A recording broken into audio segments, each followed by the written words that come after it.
Oi, pessoal! Iniciando aqui uma live para falar de tributação, hein? Vamos começar uma live aqui e a gente vai falar de tributo. Vou adicionar aqui. Vamos lá, conectando aqui com o Leandro. Vamos lá. Espera aí, adicionar ele aqui. Chegou o livro aí, pessoal. Olha, pessoal comprando o livro aí da Sintaxe. Enquanto o Leandro não entra, né? Falando de tributos, ó. Livro, esse livro aqui, ó. Muito conhecimento. E barato, viu? Barato demais. Vale a pena. Leandro, Como é que está, Giovanni? Tudo bem? tudo bem? Tudo jóia? Perfeito. Beleza? Pessoal, seguinte, vou apresentar para vocês o Leandro, né? O Leandro do escritório, quer ver? Vou pegar aqui os dados dele, porque é muito complicado. Esse cara aqui é um gênio da tributação, hein? Então é o seguinte, o advogado é da Leite Martin, certo? E ele é um advogado especialista em tributos, né? Só que, diferente de muitos advogados, aí, ele é didático. E aí, o seguinte, ele é um cara que gosta de ajudar as pessoas, é um cara que gosta do que ele faz, gosta dos tributos, dessa loucura toda aí. E aí eu trouxe ele para agregar. E aí a gente tem algumas perguntas, principalmente do mundo tributário, mas assim, nada, não é um cara superficial, um cara profundo. Não vai dar tempo dele falar nem o fio de cabelo que ele conhece. Ele vai falar só um pouquinho, só porque esse cara conhece demais. E aí eu trouxe o Leandro, e aí o Leandro, a gente, se ele quiser se apresentar agora para o pessoal aí, para o pessoal entender mais do jeito seu, pode ficar à vontade, Leandro. Perfeito, Giovanni. Giovanni, primeiro é um enorme prazer estar por aqui. Muito obrigado pelas gentis palavras. Você sempre exagera um pouquinho na gentileza. Na verdade, a gente se esforça bastante, temos um pouquinho de experiência com a área tributária. Começamos principalmente com as autopeças e depois fomos para os medicamentos. Então, hoje a gente tem uma atuação muito forte no setor de medicamentos, tanto na distribuição, quanto varejo, quanto indústria, focando nas questões que mais interessam às empresas, nas questões práticas, relativas à tributação do IR, CSLL, PIS, COFINS, recuperação de ICMS, a forma de tributação, a substituição tributária, essas coisas. E é muito legal a gente ter essa oportunidade de estar interagindo aqui com você e com todos que estão nos ouvindo, para falar um pouquinho e ver nesse tempo de crise, nessa dificuldade pela qual as empresas estão passando, e ver o que a gente pode trazer de informações que possam contribuir com todo mundo e possam ajudar no enfrentamento dessa crise toda que está por aí. Ó, então vamos lá. Ó, o seguinte, quando você olha uma empresa, né? Você olha uma empresa, as pessoas têm um sonho de construir uma empresa, de construir uma distribuidora, uma rede, uma farmácia. Só que não tem como fugir dos tributos. E os tributos no Brasil, eles passam a ser estratégicos, né? Muitas vezes, se você não fizer do jeito certo, você pode quebrar uma empresa. Né? E, eu também trabalho muito com essa parte tributária, então eu vejo que o cara, se ele for montar o CD neste lugar, tem sentido, neste outro ele não vende. Tá? Se vender, vende com prejuízo. Então, a tributação é estratégica em qualquer negócio. Né? E aí, o seguinte, a primeira coisa que eu vou perguntar para o Leandro, vamos ver se ele está antenado também, né? Como que está o mercado hoje? Como que você está vendo o Covid-19 aí? O que você acha dessas coisas e como está o mercado? Como é que você está achando aí? Sua percepção. Legal a pergunta, Giovanni. E dependendo do setor e da atividade, isso tem tido uma variação muito grande, né? A gente olha alguns setores, como por exemplo o turismo, como por exemplo o setor de eventos, sofrendo demais com esse problema todo. Agora, tem alguns setores que têm impactos diferentes, dependendo da atividade. Um deles é especificamente a situação de medicamentos, né? O que a gente vê na cadeia de medicamentos, tanto na indústria, quanto na distribuição, quanto no varejo? A gente verifica que, para algumas empresas, a gente teve inclusive um pico de crescimento da atividade operacional agora antes dessa restrição de circulação que foi instituída pelo governo federal com menos ênfase, pelos governos estaduais com mais ênfase. Então a gente verifica que o mercado tem sofrido impactos diferentes. Logo na véspera da restrição à circulação de pessoas e contato, a gente teve um pico de movimento muito grande na distribuição e no varejo de medicamentos. Então, a boa parte das empresas sofreu impactos positivos em razão desse receio da população com relação ao problema todo de restrição. Então, a gente teve agora em fevereiro, março, um crescimento, e agora as empresas estão sentindo, apesar da necessidade dos medicamentos, um impacto grande de decréscimo em vendas. Ainda mantém-se alguma demanda forte por alguns produtos, mas você vê um decréscimo, e a tendência pela pesquisa que a gente tem olhado, com base em fontes tanto do mercado financeiro, quanto das associações, quanto da própria Federação do Comércio, é de que esse problema, esse impacto nas vendas, ele persista por algum tempo aí. A gente tem uma perspectiva de que agora, no finalzinho de março, abril, maio, junho, a gente tenha um impacto negativo aí, mesmo para as operações de medicamentos. De acordo com algumas pesquisas aí do mercado financeiro, lá para julho, agosto, existe uma tendência de ter um pico positivo da movimentação, ou seja, existe uma previsão de um acréscimo nas vendas, e depois, lá para agosto, setembro, isso tende a se estabilizar. O mercado tende a sofrer um pouquinho ainda com o impacto da queda do próprio poder de compra do usuário. Mas, especificamente para o mercado de medicamentos, isso tende a não ser tão forte pela própria necessidade do bem, pela essencialidade dele. Então, o que a gente vê em março, agora, tivemos um ápice, aí a gente vai ter uma queda agora em abril, maio, junho, depois deve ter uma subida e depois uma equalização nisso. Então, e agora falando um pouquinho sobre... Pois não, Giovanni? Bom. Aí, é o seguinte, aí eu tenho várias perguntas aqui, né, que o pessoal já mandou previamente aí do público, né? Uma das coisas que acontece, vamos lá, aqui a gente tem que falar a verdade, né? Uma das coisas que acontece é substituição tributária. Você pega um estado, por exemplo, igual o estado de São Paulo, né? Um exemplo dele, né? A substituição tributária é altíssima, principalmente para produtos que têm o cálculo pelo PMC, quando você pega produtos com alto desconto, né? Então, tem muitas farmácias que acabam comprando o medicamento, né? Opa, vou comprar desse distribuidor aqui. E a gente sabe muitas vezes que tem distribuidor que calcula ST, mas não paga para o governo, por isso que ele consegue vender num preço daquele, o medicamento, né? Aí vem a pergunta, né? Quando uma empresa, é uma farmácia, tá? Ó, a farmácia tá aqui. Aí ela vai comprar desse distribuidor aqui, ó. Esse distribuidor calcula a ST do jeito que tem que ser calculado. Então, na hora que ele calcula a ST do jeito que é calculado, aqui o que acontece? Não vale a pena, porque você pega um similar que tem 90% de desconto, a ST é maior do que o preço do produto. Aí o cara resolve comprar desse distribuidor Y, aqui, ó, né? Aí esse distribuidor, deixa eu pegar outro objeto aqui, ó. Pega esse outro aqui, ó, esse distribuidor Y, e aí compra dele, e ele passa por um preço bem mais baixo que a concorrência, tá? Porque esse cara faz aquela transação de mandar para Goiás e trazer para cá. A pergunta, quando esse cara compra a mercadoria, ele compra com ST já paga, já embutida. Esse cara tem risco? Por que eu estou falando? Será que esse cara pode comprar e dormir de noite? Ou esse cara tem risco? Se ele tem risco, o que ele tem que fazer para minimizar esses riscos? Consegue? Legal. Vamos lá, tem várias questões aí nessa colocação, né? Primeira coisa, falando sobre os incentivos fiscais, você falou um pouquinho das compras de Goiás, também tem bastante gente que opera pelo Espírito Santo, pelo Mato Grosso do Sul, dentre outros locais aí. A utilização de incentivo fiscal por si só, ela não é nenhum problema.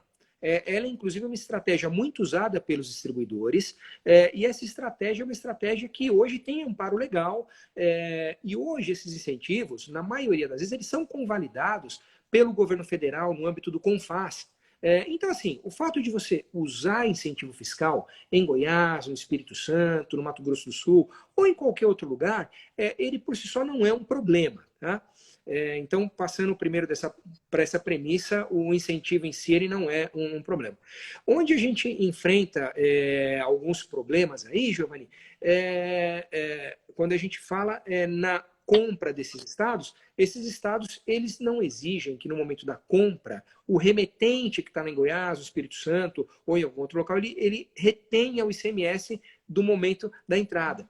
Então, nesse caso, a responsabilidade pelo recolhimento fica pelo comprador. No caso, o distribuidor que estiver aqui em São Paulo, ou a empresa que estiver aqui em São Paulo e que fizer essa compra, ela tem que efetuar o pagamento desse imposto. No que diz respeito a esse pagamento, Giovanni, o governo federal ele tem hoje estruturas que permitem conferir isso com uma certa profundidade. Então, o que a gente tem aí? A gente tem, hoje, no estado de São Paulo, mecanismos utilizados pela Secretaria da Fazenda para identificar essas operações. E, inclusive, tivemos há alguns meses aí a Operação Enxaqueca, que foi uma operação deflagrada pela Secretaria da Fazenda, para verificar essas operações, verificar se o imposto estava sendo recolhido pelos distribuidores. Essa Operação Enxaqueca, ela o governo se utilizou dela para conseguir identificar se os distribuidores estavam recolhendo por meio dos sistemas de controle do SPED, que engloba todas as informações que hoje são passadas por todos os estados. O governo identificou onde tinha problema de recolhimento, e identificado onde tinha problema de recolhimento, ele fiscalizou as empresas distribuidoras. E quando ele foi até as empresas, identificou que não tinha sido pago o imposto, em algumas vezes, quando ele via um fluxo grande para os varejistas, ele também foi até os varejistas, né? E nesse fluxo de identificação dos varejistas, quando ele passou a conferir as operações, ele verificou se a operação feita pelo varejista de verdade tinha sido feita com regularidade. Então, ele olhou para o varejista, olhou para ele e pediu para o varejista comprovar se ele tinha pago por aquela mercadoria, se ele tinha efetuado a cautela de conferir se aquele fornecedor estava regularmente estabelecido, no caso do distribuidor aqui de São Paulo, e se o varejista não tomar esses cuidados, quais são esses cuidados? Verificar se o fornecedor existe, verificar se o pagamento é feito de forma regular via conta bancária ou via boleto diretamente para o remetente da mercadoria, verificar se a empresa é idônea do outro lado. Tomadas essas cautelas, o varejista não poderia ser responsabilizado por isso. Agora, pois não. Vamos lá. É importante isso, você falou rápido, mas vamos lá. Primeira coisa, o cara que é dono da farmácia, ele não pode, ele tem que depositar na conta da empresa o pagamento, certo? Isso, quando não você é, está falando não é para dar cheque, não é para dar o dinheiro em mãos, nada, certo? E nem depositar no nome do amigo dele, certo? Esse daí é um dos principais elementos que o governo utiliza. Quando o governo vai fiscalizar um distribuidor e ele vê que tem alguma irregularidade, se o distribuidor não paga aquele tributo decorrente da operação lá interestadual, ICMS-ST, ele muitas vezes vai até o varejista. Quando ele chega no varejista, ele passa a olhar dentro do varejista como o varejista trata aquela operação. Ele chega no varejista e pergunta para o varejista: varejista, olha, isso por meio da fiscalização. O fiscal vai lá e pede para olhar. Olha, como é que você comprou essa mercadoria? Deixa eu ver o pedido. Você mandou o pedido? Você confirmou, olhando lá pelo Sintegra, se aquele fornecedor ele estava regularmente estabelecido aqui em São Paulo? Então, primeira cautela, os pedidos serem todos documentados. Segunda cautela, o varejista olhar se aquele fornecedor está lá inscrito no Sintegra com cadastro ativo, em ordem. Terceira cautela e principal, a fiscalização pergunta: como é que você pagou para essa mercadoria? Se o varejista tem um comprovante de depósito bancário, documentando que ele fez o pagamento regular por aquela operação, a gente tem uma situação onde o fisco não poderia responsabilizar o destinatário por aquilo. Agora, se o fisco chega e olha que a empresa não tomou uma cautela de documentar bem os pedidos, não verificou que aquela empresa, o varejista, tinha olhado se aquela empresa estava estabelecida regularmente e fez um pagamento via cheque, pagamento para conta de terceiro, coisa do tipo, aí sim, Giovanni, existe um alto risco de que esse varejista seja responsabilizado por aquele tributo que deveria ter sido pago lá pelo distribuidor que está aqui em São Paulo e que não fez esse pagamento. Excelente pergunta. Beleza. Pessoal, tá respondido aí pelo especialista, hein? Tem que tomar cuidado. Vou comprar, tem que depositar na conta, ver se o cara existe realmente, né? Tem que tomar todas as cautelas para falar assim, ó, cara, eu fiz todas as cautelas. Agora, se o cara lá não pagou o tributo, você comprou com uma boa índole, entendeu? Então, beleza. Outra pergunta agora, né? Até eu acho que é o Tadeu que está perguntando aqui, a pergunta. O cara compra de Goiás, tá? Compra de Goiás. Por exemplo, se eu compro de São Paulo, por exemplo, estou em São Paulo comprando em São Paulo. Na hora que eu compro de São Paulo, já vai vir a ST, porque a ST já foi paga para o governo. Se eu comprar numa distribuidora normal, né? Sem ser essa triangulação aí que eu falei, uma operação normal. Aí é o seguinte, eu falei, cara, eu começo a comparar preço com preço, não custo com custo. Aí eu compro por Goiás, por exemplo. Aí Goiás vai mandar o preço fábrica menos o desconto. ST não vai mandar porque não tem protocolo entre os dois estados. E aí é o seguinte, se for olhar número a número, é mais barato comprar por Goiás, certo? Aí Perfeito. o cara compra por Goiás, velho, e acha que fez um bom negócio. Entendeu? Ele fica livre da fiscalização do governo ou não? Porque na hora que Não, ele vende. essa cautela também é muito importante de ser tomada. Quando uma mercadoria é comprada por um varejista aqui, por uma farmácia, diretamente de um distribuidor, dado fora do estado, é muito importante que ele tenha a ideia de que legalmente ele, comprador, varejista, farmácia aqui em São Paulo, ele tem que recolher o ICMS, substituição tributária, já no momento da entrada da mercadoria. Assim que a mercadoria entra no estabelecimento, ele tem que pagar o ICMS-ST calculado sobre o valor dessa compra, seguindo a regra da legislação aqui de São Paulo, que prevê a tributação com base em PMC, menos os redutores, conforme o tipo de mercadoria, genérico, referência ou similar. Esse pagamento ele é feito por antecipação, ele é feito logo na entrada. Muitas empresas adquirem uma mercadoria e não recolhem o tributo num determinado momento. E acabam deixando passar o tempo. E às vezes demora um pouco para o fisco chegar e identificar essa operação. Mas hoje, todas essas operações estão documentadas dentro do sistema de escrituração público, pelo SPED. Então, o que acontece? Todos esses dados estão lá guardados por meio das notas fiscais eletrônicas dentro dos sistemas do fisco. Então, o fisco pode, a qualquer momento, quando ele chega numa farmácia, consultar pelo SPED, verificar quais foram as compras que ele fez. E pode listar essas compras e pedir o comprovante de pagamento. E se isso não tiver sido recolhido, ele pode exigir esse tributo com multa, que pode chegar até 100% do valor do ICMS que deixou de ser recolhido, mais juros. Então, quer dizer, o tributo que correspondia a um determinado valor de 10, ele pode dobrar, além de ter os juros em cima disso. Então, o que acontece? Isso é um problema, porque hoje o fisco tem acesso a essas informações com muita facilidade. Mesmo hoje não existindo uma fiscalização de rua intensa, cada dia mais o fisco está usando as ferramentas eletrônicas para fazer esse tipo de fiscalização. E eu tenho pergunta para você. Pois Aí não, já entra uma pergunta, né? Então, vamos lá. O cara hoje, vamos lá, o cara hoje pega, ele deveria pagar R$ 10 de tributo. Ele fala, não vou pagar 10, vou ter um custo menor, vou vender mais barato que todo mundo, certo? Aí depois o cara pode ter que pagar 20, mas ele nem tem aqueles 20 para pagar porque ele deu desconto, né? Ele não sonegou e vendeu o mesmo preço e teve o lucro do tributo. Ele estragou o mercado, né? Porque todo mundo estava pagando direitinho, teve um cara que não pagou, vendeu mais barato, e aí, cara, o que esse cara está fazendo? Então não está pagando tributo. Aí ele corre o risco, né? E aí é o seguinte, tem muita história aí que o pessoal fala que, vamos lá, vamos ver se é verdade isso, que o governo tem um supercomputador. Nesse supercomputador, mesmo à distância, ele consegue auditar as operações, tá?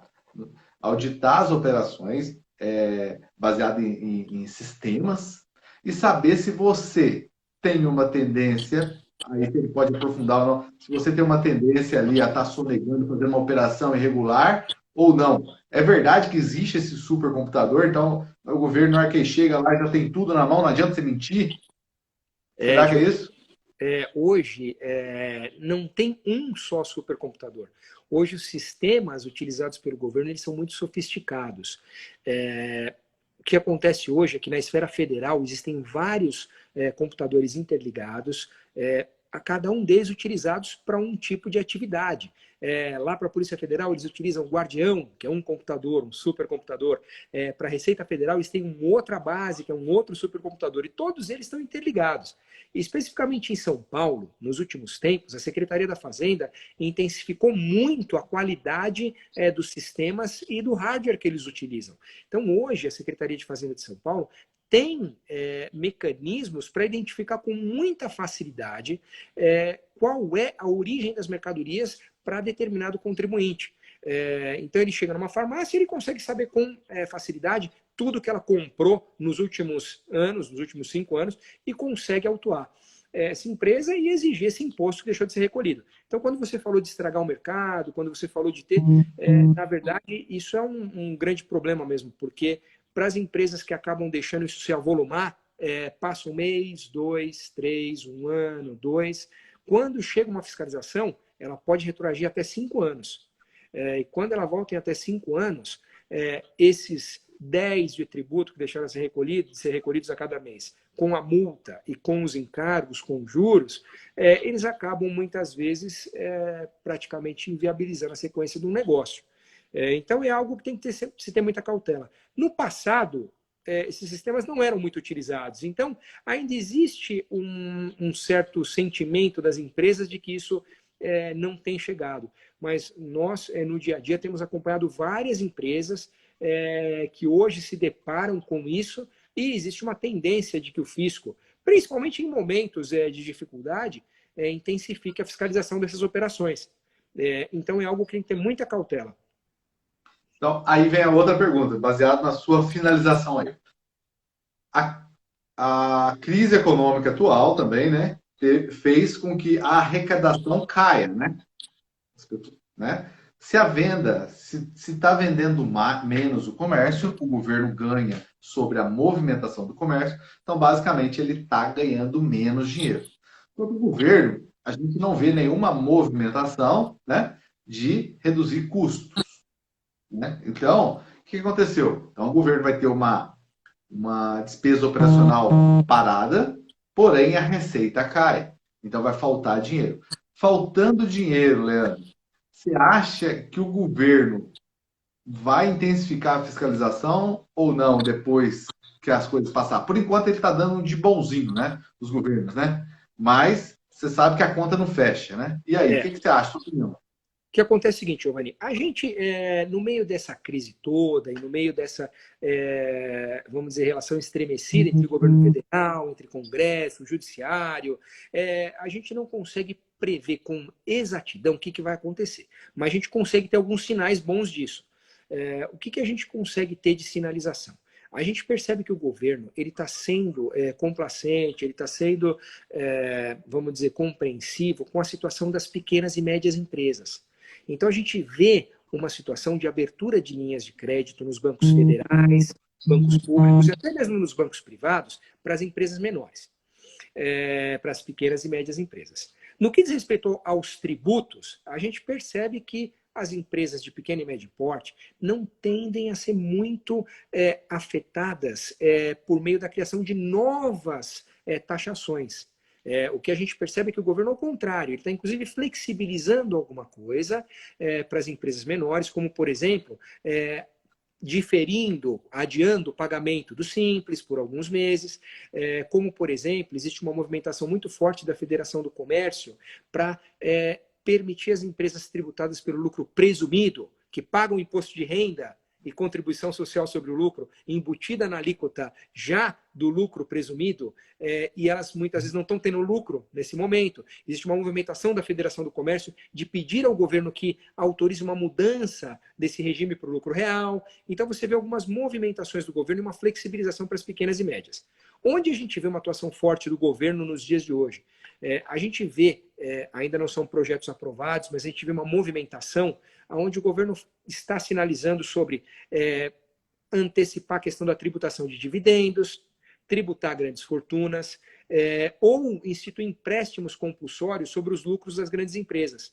Esses projetos eles estão em trâmite no Congresso, existe uma movimentação a respeito deles, que a gente não sabe se vai se concretizar ou não.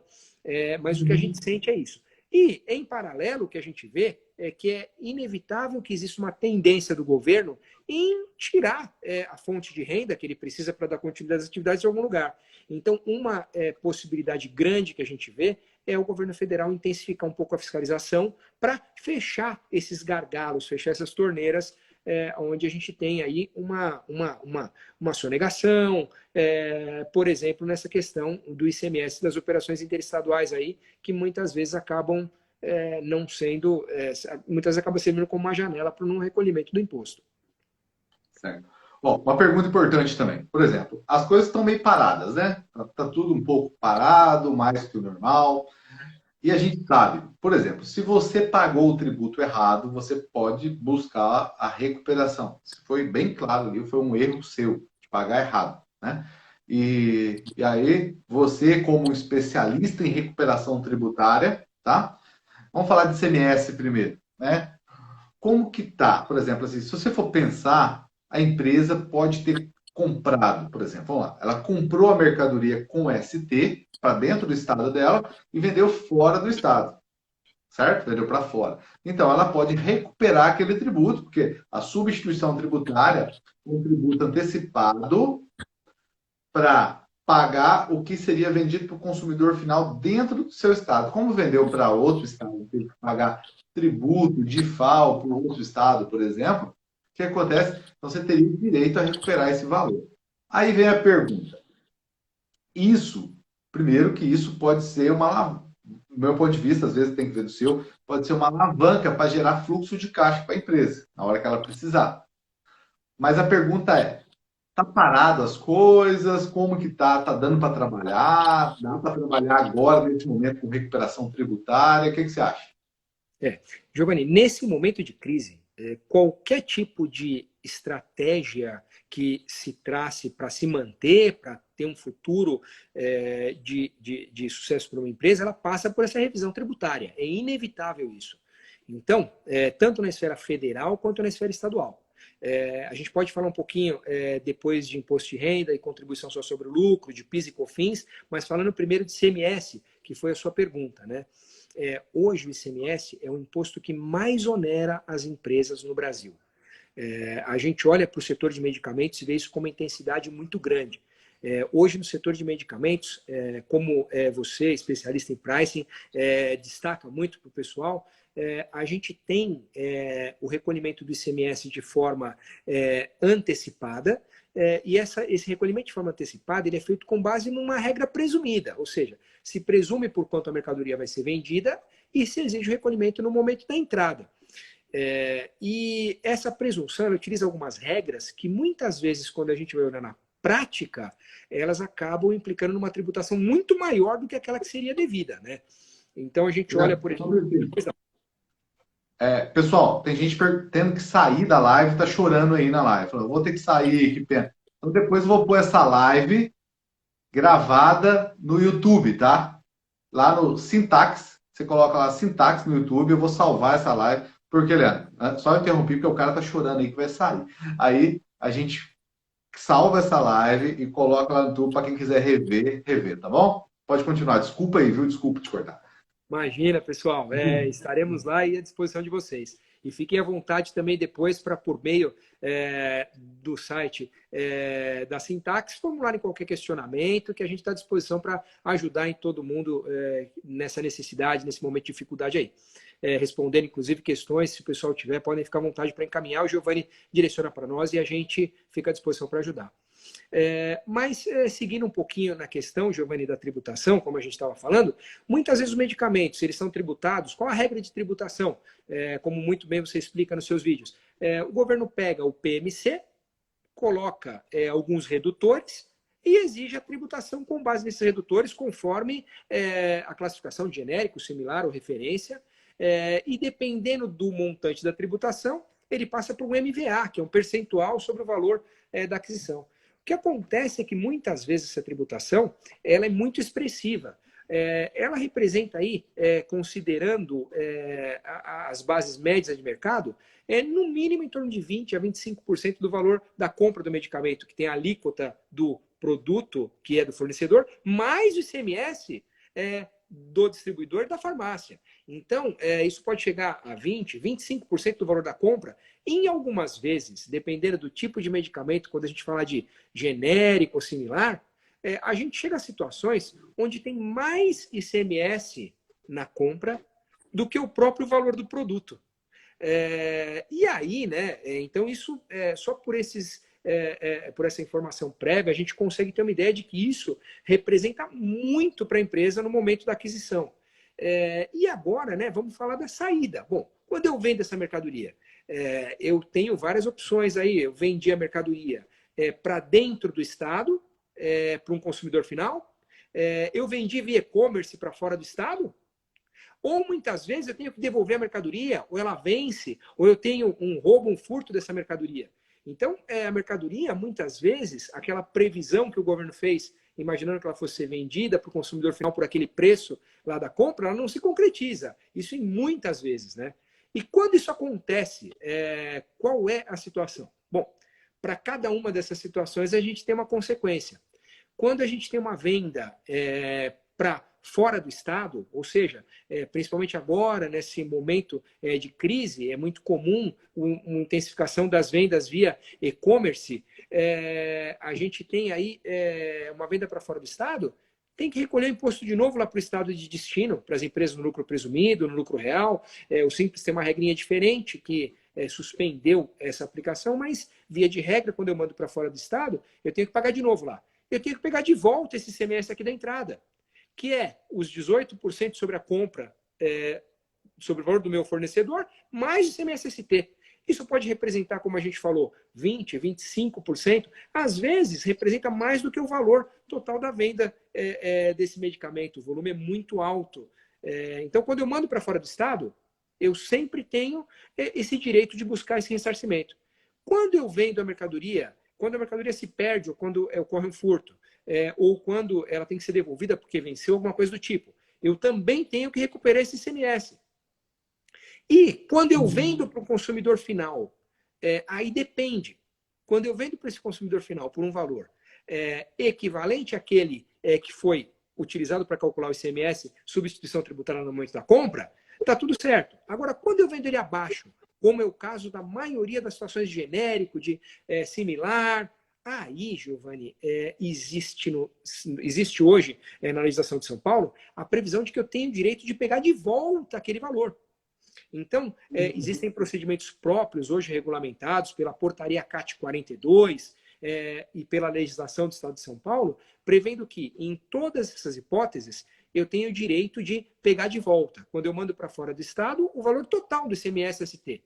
Quando a mercadoria é furtada, roubada, ou quando ela é devolvida, também o valor total. E quando eu vendo para o consumidor final, a diferença entre o que eu vendi e aquilo que foi utilizado de base para retenção. Então, sei lá, vamos fazer uma conta bem simples aqui, ó. Se o cara pega o PMC do produto, menos o redutor que o Estado definiu como redução, você chega na base de cálculo da ST. Tudo aquilo que você vendeu abaixo desse valor, você teria como recuperar 18% sobre essa diferença. Então, é o seguinte, as empresas, muita gente deixava isso passar, mas agora, com a situação atual, todo mundo vai ter que trabalhar de forma mais eficiente, certo? E trabalhar com eficiência é olhar para o lado tributário, né? Agora, outra pergunta difícil para você. Giovanni, só complementando, eficiência e segurança, né? Porque quando a empresa trabalha sem o recolhimento do ICMS dessa operação interestadual, como era muito feito no passado, ou quando ele compra de um distribuidor que ele sabe que tem alguma irregularidade, ele pode até ser aparentemente eficiente, mas ele está correndo um risco enorme. Então, olhando para o futuro aí, o que a gente vê é uma tendência das empresas terem que trabalhar com segurança, ou seja, pagando o imposto certo na compra e não deixando passar essa oportunidade de recuperação do ICMS quando na venda ela tem essa oportunidade. Agora, outra coisa. Eu estou aqui trabalhando, fiz algumas coisas erradas no passado, uma certa, sabe? Fiz um monte de conta. Paguei tributo a mais, muitas vezes paguei a mais também, deixei para lá. Fiz algumas compras para o Goiás e tal. fiz o que todo mundo, muita gente faz. Chegou a fiscalização aqui, na minha empresa. Primeiro, como é que ela chega? Ela chega por e-mail, ela chega por autuação, ela chega uma carta, chega um cara aqui na minha loja, ou ele chega mostrando uma base de dados. Como que ele chega, essa fiscalização, e o que a pessoa deve fazer? Ela deve pagar a multa, negociar, ou ela tem que analisar se aquilo foi feito o cálculo correto? Será que todos os fiscais sabem fazer os cálculos para cobrar correto?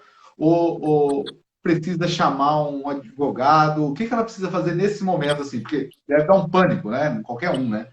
Mas, assim, a pergunta é, o que a pessoa deve... Como que chega a fiscalização e o que ela tem que fazer? Giovanni, é uma pergunta interessante, porque, na verdade, todo mundo tem essa dúvida e gera aquele pânico. A primeira coisa é ter calma, porque o pânico não vai ajudar a resolver problema nenhum. Agora, normalmente, como é que isso funciona? Na prática, as empresas recebem via domicílio fiscal eletrônico. O que é isso? É o canal de comunicação entre o fisco e o contribuinte, o canal oficial. O domicílio fiscal eletrônico é uma caixa postal que toda empresa no estado de São Paulo que tem uma inscrição estadual possui, e que normalmente quem tem a senha dela é o responsável da empresa pelo CNPJ, aquele que consta no cartão de CNPJ, e o contador da empresa. Então ela recebe uma comunicação via caixa postal, via domicílio fiscal eletrônico, informando que ela está sujeita a uma fiscalização que está começando naquele momento. Quando ela recebe aquela notificação, aquela ordem, ela é chamada de ordem de fiscalização, uma OF, aí ela olha para aquela ordem de fiscalização e ali vai estar especificado com clareza qual é o objetivo daquela fiscalização. Conferir que período e olhar o quê.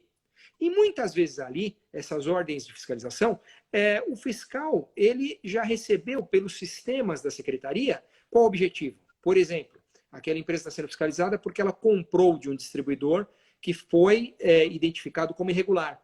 Ou aquela empresa está sendo fiscalizada porque o sistema da secretaria identificou que existe um fluxo de entradas naquela empresa provenientes de fora do estado e não tem recolhimento do ICMS por antecipação.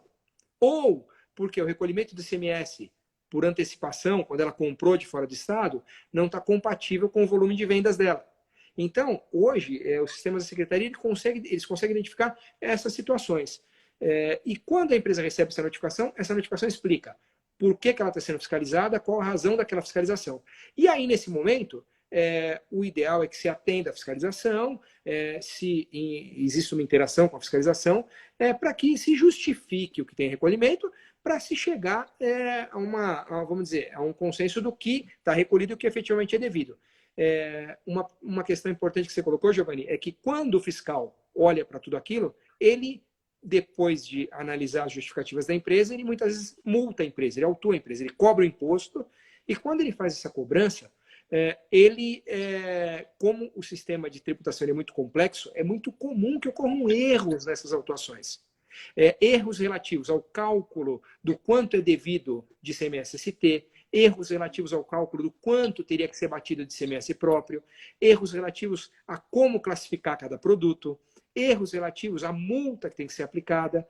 E aí, nesse momento, é muito importante que a empresa, ou por meio do departamento contábil, se ela tiver uma estrutura contábil para isso, ou por meio de especialistas que trabalhem na área, faça uma revisão profunda dessa multa, dessa exigência, para que chegue a uma conclusão do quanto seria efetivamente devido ou não, e aí se administra essa situação, ou pagando, ou parcelando, ou utilizando alguma regra para administrar essa situação. Entendi. E aí tem que chamar um advogado, um contador, o contador primeiro analisa, porque eu fico pensando assim, vai se a pessoa responde errado já no começo, né? Ela pode já botar os pés pelas mãos, né? E aquilo que você falou, às vezes ela teve um erro, dependendo do distribuidor que ela comprou, então ela tem que fazer uma análise completa disso, né? Exatamente, Giovanni. Aí é muito importante que a pessoa responsável pela empresa, o proprietário, o gerente, o diretor, se envolva diretamente nisso, interaja com o contador e, quando necessário, busque um auxílio de um especialista que tenha conhecimento e possa avaliar com profundidade como responder a cada notificação, como responder a cada tipo de exigência que o fiscal faça e até mesmo como defender uma eventual multa caso essa multa esteja errada. Tá. Agora falando de PIS e COFINS, agora. Por exemplo, muitas farmácias acabam pagando PIS e COFINS num produto monofásico ou no lista positiva. E aí é o seguinte, paga por quê? Às vezes, primeiro, que ele cadastrou errado.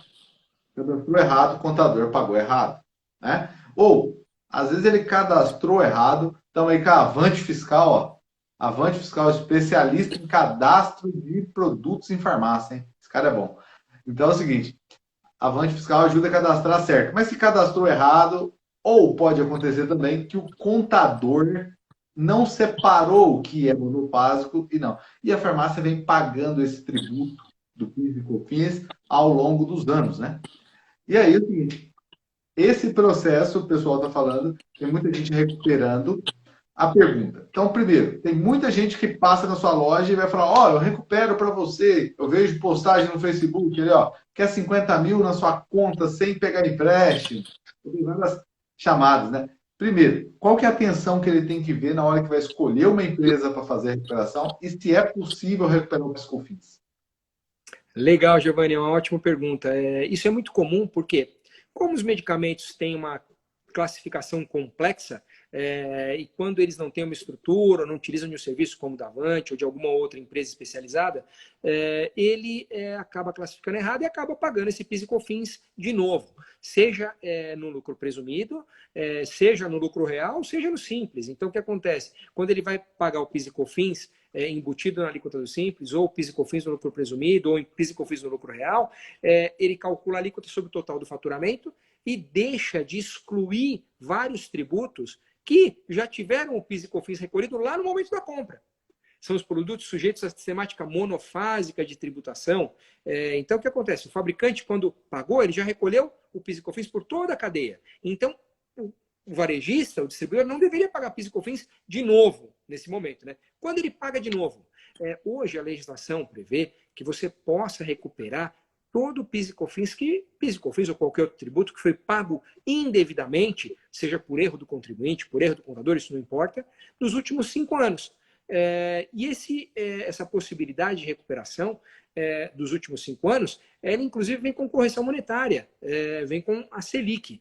Então é possível que você mostre para o fisco que isso está errado. Agora, é muito importante, Giovanni, a gente não confundir isso com um procedimento simples. Muitas vezes a gente vê gente vendendo essa oportunidade sem um respaldo e sem uma técnica para isso. Isso exige um método de apuração do valor efetivamente a ser recuperado. Então, o que acontece? A empresa vai ter que pegar para fazer isso, seja internamente, seja por meio de especialistas, ela vai ter que fazer um levantamento de todas as aquisições feitas naquele período, todas as vendas feitas naquele período, ter um cruzamento entre as aquisições e as vendas, para ela identificar o que é monofásico, o que não deveria estar sujeito ao pagamento de PIS e COFINS na saída, e, por meio desse trabalho de levantamento, utilizar um procedimento de apuração e pedido de restituição disso. Isso é feito mediante esse cruzamento de informações, através dos XMLs das notas, dos cadastros da empresa, revisão dessas informações, por meio dos códigos EAN das mercadorias. Depois ela precisa ajustar todas as obrigações fiscais dela dos últimos 5 anos e aí fazer o pedido de restituição. E aí, esse pedido de restituição pode vir mediante crédito para ela compensar nos tributos devidos no futuro, ou até mesmo como ressarcimento em espécie, em dinheiro. O governo devolve, sim, isso por meio de ressarcimento para a empresa, e isso vira efetivamente caixa para as empresas. É lógico que é muito importante que a empresa utilize esses procedimentos, esse método, para que ela não entre numa numa oportunidade aí furada, se ela não tiver isso feito de forma bem profunda, isso pode realmente ser contestado, ser questionado no futuro. Legal, legal, legal. E aí, o seguinte, eu quero até deixar aberto aí para você, deixar aberto aí, se você quiser falar sobre outras oportunidades, você tinha falado aí de imposto de renda, IR, né, contribuição social, vou deixar aberto aí um pouquinho para você explanar um pouquinho aí sobre outras coisas que não foram perguntadas, mas que você acha importante falar agora. Eu acho que assim, né, Giovanni, nesse momento aí de crise, nesse momento de dificuldade, a gente tem aí essas oportunidades de buscar de volta um ICMS, substituição tributária relativa às operações de saída para fora do Estado, de buscar de volta um ICMS, substituição tributária nas vendas para consumidor final por valor inferior àquele que foi objeto de retenção lá no momento da entrada, ou retido pelo fornecedor, ou então recolhido por antecipação. A gente tem essa oportunidade, isso para a esfera estadual. Para a esfera federal, a gente tem a questão do PIS e COFINS, que às vezes um pequeno ajuste de sistema já gera uma economia de tributo no dia a dia. O fato de deixar de pagar PIS e COFINS sobre produtos que não estão sujeitos ao pagamento de PIS e COFINS, esses tributos sujeitos à sistemática monofásica de tributação, é algo muito importante, a gente já referenciou isso, e também viabilizaria uma recuperação do passado, né, dos últimos 5 anos. E para efeito de IR, imposto de renda e contribuição social sobre o lucro das empresas, é muito importante deixar esclarecido que muitas vezes as empresas acabam não fazendo uma avaliação muito criteriosa sobre a melhor forma de tributação. Muitas vezes as empresas acabam chegando e falando, não, eu vou optar pelo lucro presumido porque é mais fácil, ou eu vou optar pelo simples, e tenho várias empresas abertas no simples, muitas vezes uma empresa aberta no nome de uma pessoa, de outra, achando que está fazendo o melhor planejamento. E muitas vezes isso não é real. Muitas vezes as margens do varejo, pela competitividade com as grandes redes, elas são margens baixas, são margens pequenas. E muitas vezes uma análise profunda sobre qual é o melhor método de tributação acaba gerando uma conclusão que surpreende as empresas. Muitas vezes elas olham e falam, pô, mas eu estou achando que eu estou pagando do melhor jeito aqui com uma alíquota única do Simples, e quando eu olho eu estou pagando PIS e COFINS aqui nesse meio, o ICMS-ST já estava recolhido, o PIS e COFINS nem deveria ter sido recolhido, porque ele está sendo recolhido monofásico, eu nem tenho uma folha de salários muito alta, o que não justificaria manter a empresa no Simples. Muitas vezes é melhor a empresa estar no lucro presumido ou no lucro real, ela vai muitas vezes regularmente estar pagando menos tributo do que uma empresa que está no Simples, pagando sobre o total do faturamento. Se ela não tem lucro, ela tem uma folha de salário baixo, tem um lucro pequeno, às vezes não faz nem sentido ela optar por uma tributação pela metodologia do Simples ou uma tributação pela metodologia do lucro presumido. Às vezes é melhor ela estar no lucro real. Então, essa análise sobre a forma de tributação ela é muito importante. É muito importante a empresa entender, de fato, qual é o nível de lucratividade dela para ver qual é a melhor forma, como ela se enquadra melhor.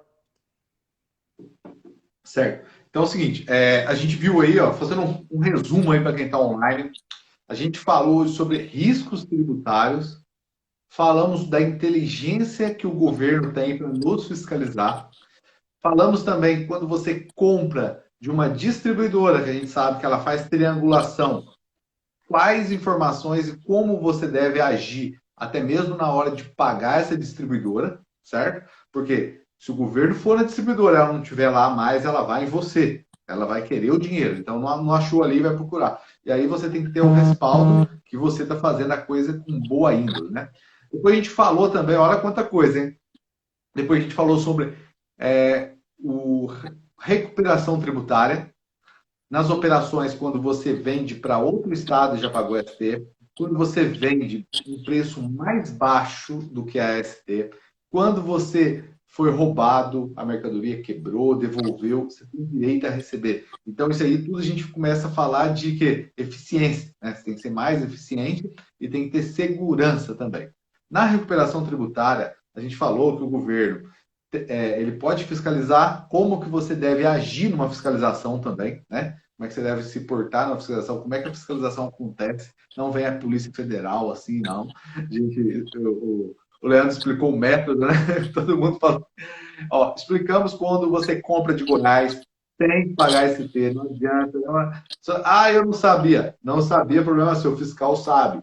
Tem que pagar, não tem como fugir. E aí a gente falou também agora sobre PIS e COFINS, a recuperação do PIS e COFINS. E aí o Leandro finalizou aí com essa parte aí de que ele teve uma coisa importante que ele falou também, que o governo vai buscar no primeiro momento, aonde mesmo, Leandro, que vai buscar? Vai buscar o dinheiro? A gente vê que as fontes, ele está focando em grandes empresas, em tributação de dividendos, está falando sobre empréstimo compulsório, está tendo muita polêmica a respeito disso, sobre o lucro das grandes empresas, e o que interessa muito para o pessoal que está acompanhando a gente aqui, existe uma tendência dele apertar um pouquinho a fiscalização para fechar um pouquinho essas torneiras, como, por exemplo, nas operações interestaduais, se eu compro de Goiás, compro do Espírito Santo, inclusive o pessoal está perguntando um pouquinho sobre isso, se eu comprar de Goiás, se eu comprar do Espírito Santo, e eu sou um varejo ou um distribuidor, eu tenho que recolher o ICMS por antecipação. Se o produto está sujeito à subvenção tributária, eu tenho que recolher no momento da compra esse ICMS, e se eu não recolho, eu estou correndo um risco aí. E a tendência é realmente que o governo intensifique isso, porque no momento da necessidade, não é só a necessidade de cada um, é a necessidade do governo também, para fazer frente às obrigações dele. Ele vai buscar aonde ele tem possibilidade. E aonde a gente vê possibilidade é justamente nessas janelas aí, que o pessoal hoje está aproveitando. Tá. E fala um pouquinho da SET aí também. Então, eu estou falando assim, por que eu estou falando da SET? Porque é o seguinte, é uma coisa muito difícil a gente escolher algo que a gente desconhece, não domina. Por exemplo, se eu vou comprar um produto eletrônico, né, a gente sempre pergunta para o amigo mais nerd, né, se isso aqui é legal, tal, para mim tomar a decisão certa, né? E aí o seguinte, eu quero buscar uma recuperação tributária, né? Por que eu vou escolher a SET? Quem que é a SET? Por que ela, o que a SET faz? Explica para o pessoal aí, só para ter uma referência de uma empresa que faz a recuperação tributária do jeito certo, que está ali há muito tempo e que não vai fechar e que vai ter segurança, também não vai ser guloso em querer recuperar tudo, até aquilo que não existe, para ganhar, vai fazer a recuperação certa. Explica um pouquinho da SET aí para o pessoal. Giovanni, a SET foi uma empresa idealizada por profissionais com uma larga experiência em questões fiscais, contábeis, tributárias e de TI. O que acontece é que os idealizadores da SET são pessoas com uma experiência muito grande, algumas delas com mais de 40 anos na área tributária, a SET ela, foi idealizada buscando suprir uma lacuna de mercado. Qual é essa lacuna de mercado? A gente sabe que as empresas têm uma carência muito grande de informação sobre como tributar correto, como recuperar correto. Esses profissionais que tinham esse conhecimento buscaram criar uma empresa que, juntando esse conhecimento da parte jurídica com o conhecimento fiscal prático do dia a dia das empresas, com o conhecimento contábil e com sistemas de TI, viabilizassem ferramentas para possibilitar a recuperação, por exemplo, do ICMS, substituição tributária, gerando os arquivos da portaria CAT 42, aqui em São Paulo, buscar a recuperação do ICMS crédito acumulado para as empresas exportadoras, para as empresas que mandam produtos para fora do estado e compram muitos produtos aqui em São Paulo, para transformar esse saldo dos credores de ICMS em crédito acumulado, para ajudar as empresas a calcularem um ressarcimento de PIS e COFINS relativos à exclusão do ICMS da base de cálculo do PIS e COFINS, que é uma tese que muitas empresas ajuizaram as ações e não conseguem recuperar porque não conseguem fazer a conta. Então, o que a SET fez? A SET juntou essa expertise tributária, de conhecimento jurídico, essa expertise contábil e fiscal e essa expertise de TI, e a SET ajuda as empresas com base nas informações existentes hoje dentro das empresas, por meio de planilhas, por meio do SPED, por meio do XML de notas. Nós cruzamos essas informações corrigimos o que precisa ser corrigido e ajudamos as empresas desde o início até o final do processo de recuperação ou de correção das informações, para que elas recolham o tributo de forma adequada, com segurança e com eficiência. Isso é muito importante. Então, a gente tem aí na SET um pessoal com muita experiência, com muita bagagem na implementação de projetos de recuperação e de estruturação tributária. E a gente fica à disposição para qualquer tipo de interação, de troca de ideias. Nós sempre prezamos por um relacionamento de longo prazo com os nossos clientes. Então, o objetivo não é ajudar a fazer uma recuperação aí, como a gente vê, às vezes, o pessoal oferecendo no mercado. Nosso objetivo é criar um relacionamento que ajude a empresa no hoje e no futuro também. Eu gostei até de trazer a apresentação do Leandro, tá, gente? Por quê? É um cara sério, um cara que eu indico. São poucas pessoas realmente que eu acabo indicando, né? Muitas pessoas me chamam, Giovanni, vamos fazer uma parceria, vamos fazer alguma coisa aqui. Então, são poucas pessoas mesmo que acabam a gente se envolvendo e a gente se envolve um pouco porque a gente não quer, tipo assim, a gente constrói o nome durante um tempo e não quer queimar numa indicação, né? Então, pessoal, é isso aí agora. Em resumo, você tem que buscar eficiência tributária. Você tem que entender a tributação do seu produto. Vou aproveitar e fazer o meu marketing aqui também, ó. Quem quiser comprar um livro que fala de tributação de medicamentos, mas ICMS, PiscoFins, a substituição tributária, NCM, CEMED, revista, tudo que acontece dentro do modelo de negócio de medicamento, eu indico esse livro aqui. R$ 39,90, super barato pelo conhecimento, porque tudo que eu aprendi nesses últimos anos, coloquei aqui, tá? Só entrar no site da syntax.com.br, lá você consegue comprar esse livro aqui, tá? Vai ter o link lá para o Guia da Farmácia, lá que é a loja online, eles fazem a venda. Então, o seguinte, conhecimento, né? Conhecimento é a chave do negócio. Então, você que está parado, pensando assim, essa crise, como é que está essa crise, você tem que começar a entender e ver se você tem oportunidades. Porque essa recuperação ou a eficiência na hora de pagar o tributo pode ajudar você a manter o seu negócio.